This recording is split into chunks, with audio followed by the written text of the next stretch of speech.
We heard in the gospel this past Sunday about the man who finds a treasure buried in a field, and then he goes and sells all that he has so he can buy that field and have the treasure.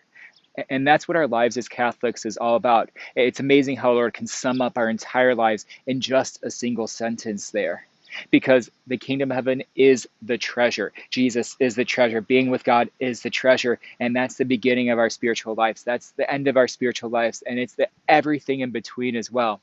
It's the beginning of our spiritual life. We're so overjoyed at knowing our Lord and having that first moment of tasting the relationship with our Lord and knowing that Jesus is calling me into heaven and realizing that everything I learned, that he died on the cross and what baptism is and what the Eucharist is and all of these gifts are, those are gifts for me, and that Jesus is given those particularly to me, and that he wants to have a relationship with me, and that he wants to send me on a mission. And it's not this vague general set of ideas, but who Jesus is. And so we have that joy.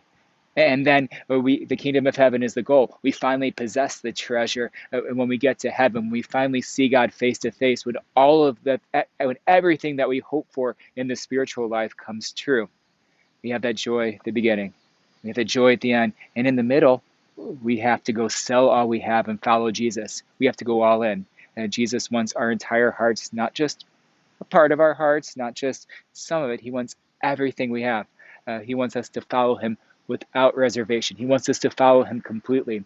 And sometimes there's great joy in that, and sometimes it's a little painful. Selling all we have is not an easy thing. So sometimes there is that struggle where we have to get used to going to confession, get used to a habit of prayer, make the effort to come up to adoration, break a habit of sin. So many things we have to do on the journey. Why do we keep doing it? Well, we have the joy of knowing our Lord. We taste that joy. We have our eyes fixed on that kingdom. We have the joy of knowing that we'll get to heaven eventually.